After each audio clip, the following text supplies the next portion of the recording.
All right, good morning and welcome to our channel. Today, I want to discuss some of the comments by President Trump and how HUD has responded in terms of immigration. So, before we get started, I want to tell you we want to hear from you guys, from both sides of the aisle, both politically, religiously. Drop your comments in our live as well as in the comments section or even in the live comments section. So the issue is becoming one of the largest and biggest housing policy debates for 2026 for this administration because the Trump has decided that immigration policy is directly related to housing affordability. I mean, he's making that very clear distinction, and so that becomes incredibly important in the ideas and opinions of Americans when it comes to dealing with federal housing, Section 8, low income housing, even affordable housing. And for many of you, they even have a mortgage or attempt to rent and just have a job, and you're not involved in the federal system. So, President Trump and his members of the administration argue that in immigration, that especially in recent population growth, undocumented immigration has increased demand for rental housing and homes faster than the supply can keep up. The public position is that reducing immigration and the pressure and tightened eligibility rules for federal housing in Section 8 would help improve affordability and reduce competition for a limited housing inventory. And I think that that perspective is not just traded inside of Section 8 housing and federal housing, but also just about any type of housing. It's a real crunch market with hyperinflation, and clearly these are issues we're dealing with as a nation. The administration is focused largely on immigration as one large portion of this. So that's definitely what we want to hear from you guys, whether it's professional opinion or not. The administration has also promoted a broader affordable housing actions, including reducing regulatory barriers in construction, encouraging more housing development. Obviously, they opened up federal lands, and there's been some changes there. But hyperinflation does affect what the cost is for builders, and obviously trying to put out more affordable housing, whether you're using a voucher housing or not, or whether you're just a normal person with a job or on the market. So I want to tell you what HUD has responded to, how they have responded, and of course that's part of the administration under Secretary Scott Turner, which was installed by President Trump, moved beyond messaging and started advancing policy and actions tied to immigration and housing. Major actions reported are HUD's proposing limiting federal housing and eligibility for households that include members without qualifying immigration status. Housing authorities were directed to perform additional eligibility verification reviews and status checks. As you remember earlier this year, we mentioned in a video that all housing authorities across America had to come into compliance and do regulatory checks of all participants in Section 8 and federal housing. If you don't, then there would be quite a big problem at the federal level for that PHA and also those still continuing to participate. So they're not going to let or allow from here on out anybody that cannot prove citizenship. In fact, it's an actual federal requirement at this point. Anybody that tries to buck that particular system will probably be indicted at the federal level or face other serious legal or other consequences. Okay. So, lastly, HUD officials publicly linked a long waiting list and affordability concerns to population growth and housing demand pressures. There's clearly pressure in the U.S. We've not been in a building boom in a while. It's we've been quite comfortable the way we are, and so that it creates a bigger dynamic in the community.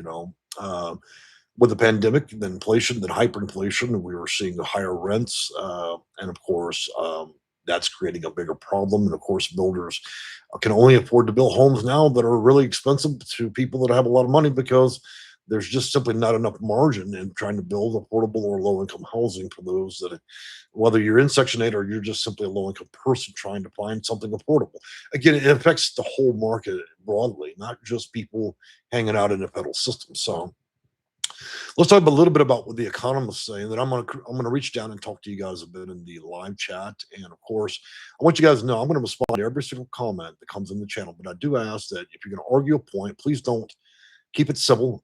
Don't disparage each other. Okay, let's argue the point, not each other. Okay, so economists are saying that many housing researchers argue the picture is more complicated, and I think that it is. Um, Common arguments are that the U.S. housing shortage developed over many years due to underbuilding, zoning restrictions, labor shortages, financial costs, and limited inventory growth.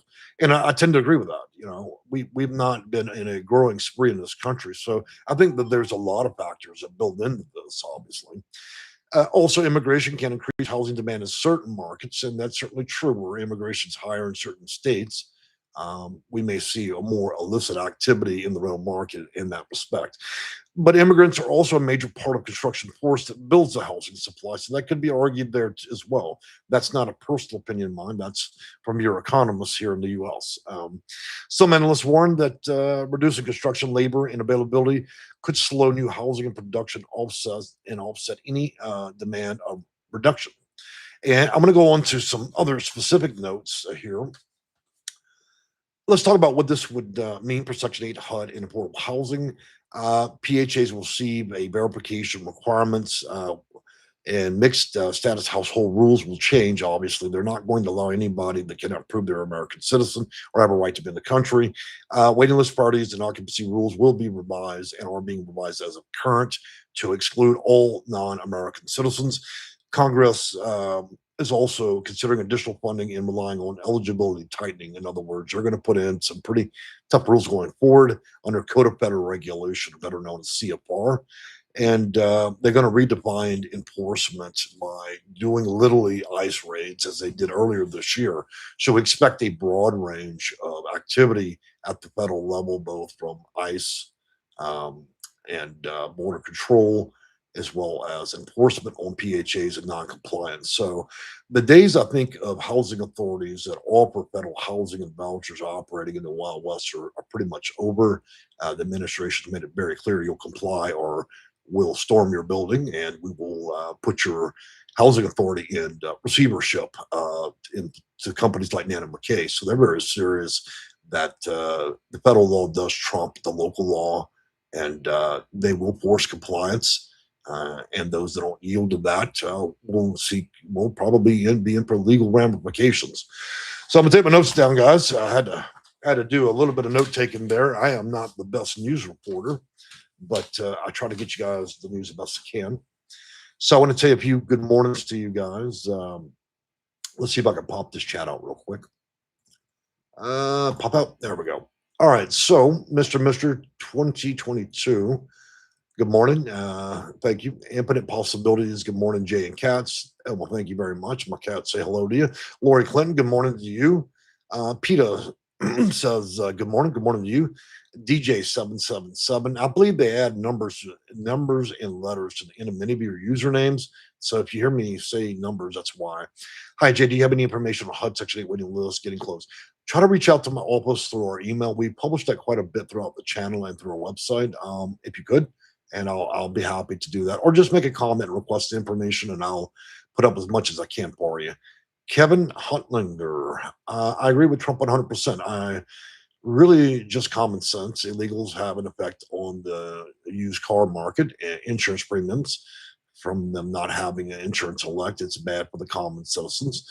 I think that that's also a human element of just society and period, that there are people that are going to pay the bills and there are people that are going to be insured and other people that are not going to do it. So I think it can be argued from many perspectives. And I thank you very much for lending your opinion in the market as well. We're always happy to hear what people think in terms of politics. Rankiner, hi Jay, good morning to you as well. Heather Bright, good morning. I have a question. My friend who is disabled, she wants to know if her husband is not American citizen, can she still be with her and her housing and still in Section 8? Well, that really depends. I don't know a lot about the case, so I would need to get some greater detail from you. So I would say reach out to my office, or at the minimum, write out a detailed comment, and I'll try to address it there. But if it gets a little bit something that I can't comment on a public platform because of privacy concerns or legal concerns, but I'll do my best for you, Heather. Mr. J, is there a date set for implementation for new rules? I get asked that a lot. And so we have to work in time windows because this administration, Delphin, does not put a time or a date on many things that they suggest that they're going to do. And so I believe that this implementation has already started, and we may not see a physical or a a copy online probably sometime between right now and October. All right, Peter goes on. Housing is horrible in Minnesota. Well, to be honest with you, I think that housing is struggling across the U.S. I think some areas more than others, but I certainly can agree with your sentiment. It is definitely not the easiest thing right now on the market. Let's see. Look at my camera got turned a bit there, so y'all watch that my storage materials in the side there. All right. Speedy goes on to say correct. Well, guys, I'm gonna check our time. We're at about 10 minutes. I'm gonna wrap it up from here. I don't want to make an extraordinary long video. So I will be back in about 2 days, and I think we're going to talk about the effects coming out for seniors, disabled, and some of the new policy changes for housing, what we might expect for that going into late 2026. Again, I will look at your comments if you leave them, and I will try to respond to the best of my ability, both under legal and code of better regulation. Okay. I want you guys to have a great week, and we'll see you again in a day or two. Thank you. Goodbye.